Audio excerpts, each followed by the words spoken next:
Captured in Nazi, occupied France, you are no longer an agent with a mission. You're now a number on a file in the hands of the Gestapo. There is no trial, no appeal, just silence, cold walls, and a single light bulb swinging above a metal chair. You are one of the rare women trained by Britain's Special Operations Executive, parachuted behind enemy lines to deliver coded messages, organize resistance networks, and sabotage Nazi operations. But now the mission is over. You've been caught. The Gestapo doesn't see a soldier. They see a threat in disguise. A woman who defied not only the Reich, but her expected place in society. And for that, their methods were ruthless. Isolation, beatings, starvation, all used to strip away your will and your identity. Other women faced a different war. In ghettos and concentration camps, Jewish women who were found pregnant were often forced to abort or executed. The Nazis feared resistance, but they feared reproduction even more, birth beyond their control. This is History Unraveled. Today we expose the terror and ideology behind Nazi brutality toward female spies and women whose bodies defied the Reich's twisted vision of order. The women who waged war in silence. In a war remembered for tanks and trenches, there was a quieter battlefield, one made of whispers, false papers, and stolen glances. On that front, many of the most courageous soldiers weren't men in uniform, but women in plain clothes. They didn't carry rifles. They carried messages, secrets, and sometimes cyanide pills. World War II was, in many ways, a man's war. But in the shadows of occupied Europe, it was women who often had the upper hand. Not because they were stronger, but because they were overlooked. In a world that dismissed them, they moved unnoticed. That made them ideal for espionage. The British Special Operations Executive, the SOE, recognized this. They trained dozens of women in sabotage, cryptography, and wireless communication. These women were parachuted behind enemy lines, tasked with organizing resistance cells, reporting troop movements, and transmitting vital intel back to London. They worked alone, undercover, and often with no backup. The life expectancy of a field radio operator was roughly 6 weeks. Many knew the risk. They volunteered anyway. Noor Inayat Khan was one of them. A British Muslim of Indian descent, she was soft-spoken, raised in a Sufi tradition of peace. But when war broke out, she chose to fight tyranny with silence. Trained as a wireless operator, she was sent to Paris, the first woman in that role for SOE. When her entire resistance network was dismantled by the Gestapo, she refused evacuation. She stayed and kept transmitting. For weeks, she evaded capture, moving constantly, never sleeping in the same place twice. Eventually, she was betrayed. The Gestapo interrogated her for months. They chained her hands and feet, kept her in isolation. She never spoke a word, not a name, not a signal, not a single detail.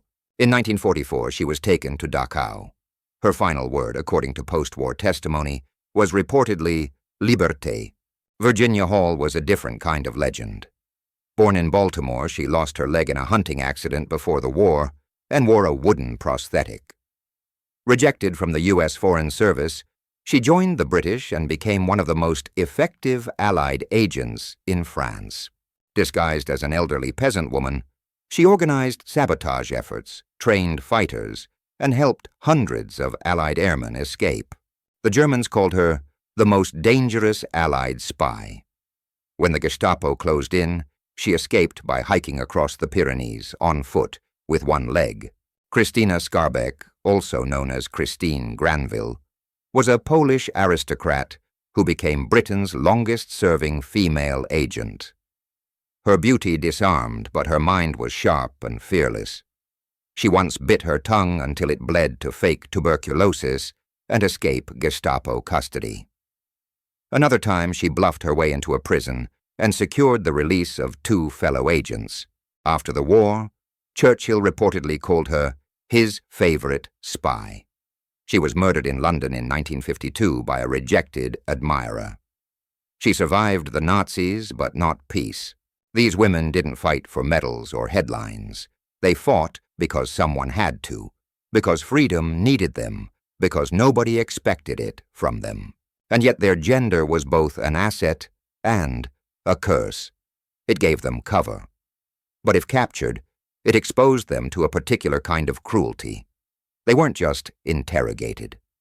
For the regime, their refusal to conform, to speak, to break, or to betray was seen as unnatural, and they were punished as such. Some survived, many didn't. Most were never recognized the way their male counterparts were, but their impact was undeniable. The intelligence they gathered laid the groundwork for major Allied operations, from D-Day to the disruption of German logistics and communications. Their names may not appear in school books, but their work helped turn the tide of history. They were not just spies, they were resistance itself. They fought without fanfare, without protection, without fear, and far too often without a way home. When reproduction became a weapon, before the gas chambers, before the uniforms and the tattoos, the Nazi regime had already declared war on something far more intimate than borders or politics. It had declared war on reproduction itself, on the ability of women, especially Jewish and Roma women, to carry life. To the Nazis, a woman's body was either a vessel for the Aryan future or a threat to be eliminated. Biology became ideology, the womb became a battlefield. For Aryan women, motherhood was a national duty. The regime banned abortion for German women and rewarded those who had many children with medals and state support. They were seen as bearers of the so-called master race. But for women the Nazis deemed inferior, reproduction was criminalized. In 1933, the law for the prevention of hereditarily diseased offspring legalized forced sterilizations. Under this law, thousands of women, especially those with disabilities or from marginalized groups, were sterilized without consent, often without anesthesia.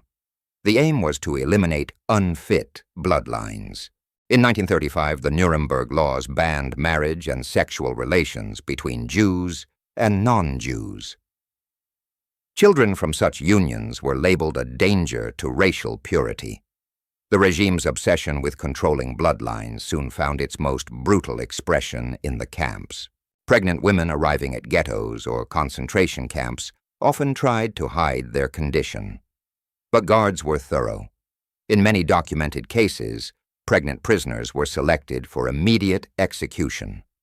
Others were sent to camp infirmaries where forced abortions were performed in unsafe, inhumane conditions. These were not medical procedures.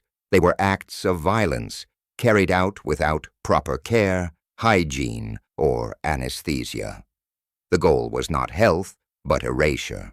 Though Nazi policy officially forbade sexual contact between Germans and Jews, abuse of female prisoners by SS guards was widespread. Many women, particularly Jewish inmates, suffered sexual violence.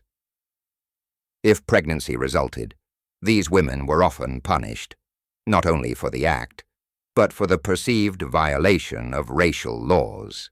The Nazis used the term Rassenschande, or racial shame, to describe such offenses. But the real shame was what the regime perpetrated under that banner. By 1943, orders in camps like Auschwitz, Ravensbrück, and Stutthof made it clear no Jewish child was to be born alive. Newborns were sometimes killed immediately. Some were taken from their mothers. In rare, tragic cases, they were used in medical experiments. And yet, despite the terror, some women resisted. Fellow prisoners helped hide pregnancies.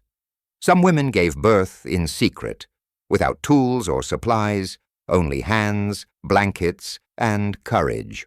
One woman, Stanisława Leszczyńska, a Polish midwife imprisoned at Auschwitz, refused to carry out Nazi orders. She delivered more than 3,000 babies during her time in the camp, according to her own post-war account.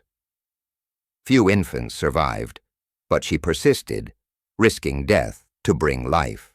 To care in a place designed for death was to resist.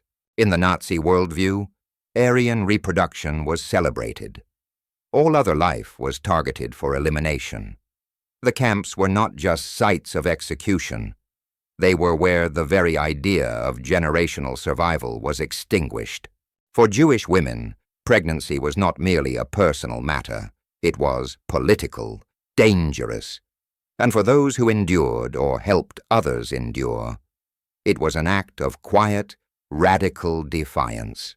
What the Nazis tried to destroy was not only lives, it was legacies, futures, hope, and the women who resisted with their bodies, their compassion, and their defiance remind us that some wars are fought not on battlefields, but within bodies that refuse to surrender. What the Gestapo did when silence wasn't enough. If Nazi laws aimed to erase futures by controlling reproduction, the Gestapo focused on destroying the present, one prisoner at a time. Their work was personal, brutal, and often designed not just to punish, but to erase, especially when the prisoner was a woman, and even more so when she was a spy. To the Nazi regime, female agents weren't just traitors. They were defiant symbols of resistance, women who broke roles, carried secrets, and fought in ways the Reich never expected.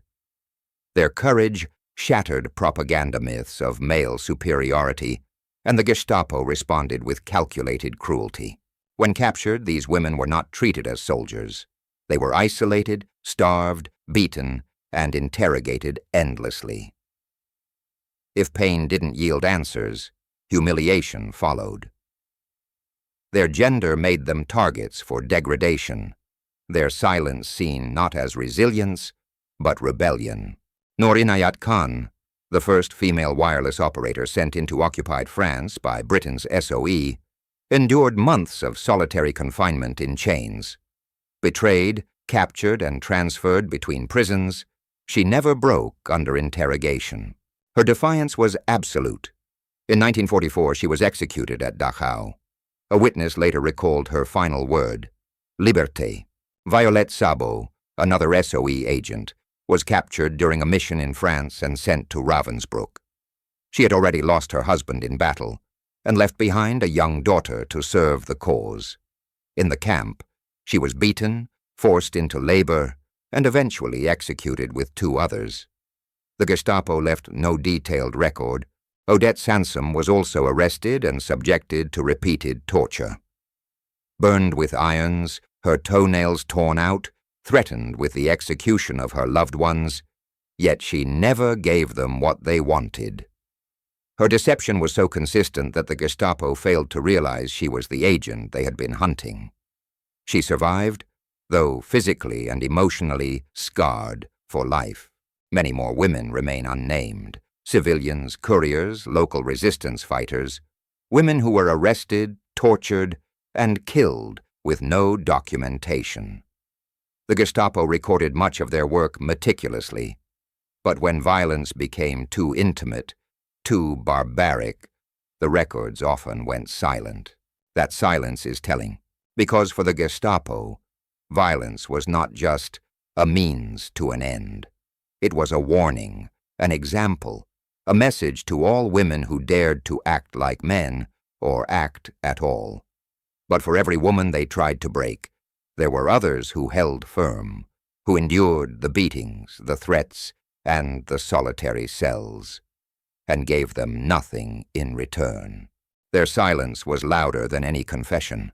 They had no armies behind them, no protection, no recognition waiting at the end. But they stood in the face of evil and did not fall. And that resistance, quiet and personal, remains one of the war's most powerful acts of defiance. The pregnant prisoners who were never meant to survive. In Nazi concentration camps, Pregnancy was not a condition to be protected. It was often a sentence. Jewish women who arrived visibly pregnant were frequently selected for immediate execution. Others were sent to makeshift infirmaries where, according to survivor testimonies, forced abortions were carried out in horrific, unhygienic conditions and without anesthesia. By 1943, Nazi policies toward pregnant women deemed racially unfit had become more systematic. In camps like Auschwitz, Ravensbrück, and Stutthof, some newborns were reportedly killed immediately after birth, while others were taken from their mothers or subjected to medical experimentation. These acts are described in survivor accounts and post-war testimonies, though formal documentation is limited. Even pregnancies resulting from sexual violence, a horror made more devastating by official Nazi laws forbidding relations between SS personnel and Jewish prisoners, were not spared. Women were often punished for carrying these pregnancies, viewed as violations of racial purity laws, or silenced by deportation or worse. Survivors recalled the terror of inspections. Women attempted to hide pregnancies, wrapping their stomachs, avoiding detection, and relying on help from fellow prisoners. Some gave birth in silence, behind walls with no tools, no clean water, only the trembling hands of other inmates and extraordinary courage. Among those who stood against the horror was Stanisława Leszczyńska, a Polish midwife imprisoned at Auschwitz. Assigned to the camp's so-called maternity ward, she was expected to participate in the Nazi effort to extinguish life. Instead, she chose defiance. According to her own post-war account, she delivered over 3,000 babies in filthy, dangerous conditions. She refused to assist in abortions and risked death by offering care instead of complicity. Even Josef Mengele, the infamous SS doctor, confronted her directly. She refused his orders, and somehow, perhaps out of astonishment, perhaps calculation, he let her live. In a place built for extermination, Leszczyńska chose life. Her hands brought brief moments of dignity into a system designed for despair. Most of the infants she delivered did not survive, but her refusal to abandon them remains a powerful act of resistance, a silent revolt against the machinery of genocide. These stories remind us that defiance took many forms. Sometimes it was code smuggled through an occupied city. Sometimes it was a whisper in the dark. And sometimes it was a baby born in a world determined to destroy it. The midwife of Auschwitz. Amid the inhuman machinery of Auschwitz, where death was routine and hope was rare, Stanisława Leszczyńska emerged as a quiet force of resistance. A trained midwife and member of the Polish underground, she arrived at the camp in 1943 and was assigned to a section known cynically as the maternity ward. This ward was no place of nurture. It was where pregnancies, if discovered, were supposed to end. Yet Leszczyńska refused to play her part in that system. Despite the unbearable conditions, no sanitation, no medical supplies, and the constant threat of violence, she began to deliver babies. Not because she thought they would survive, but because she refused to be complicit in murder. Her work was quiet, constant, and defiant. She cleaned the mothers as best she could, wrapped newborns in scraps of cloth, and whispered words of hope into a world built on despair. Most of the babies were taken and never seen again. But Leszczyńska continued, believing that even a few moments of dignity were worth the risk. Her story, recorded in her own words after the war, reminds us that courage doesn't always roar. Sometimes it cries out in silence. In Auschwitz, a place designed to end lives, she chose to welcome them. And in doing so, she left behind more than a number. She left a legacy of resistance through compassion, and proof that even in the darkest place on earth, humanity can endure.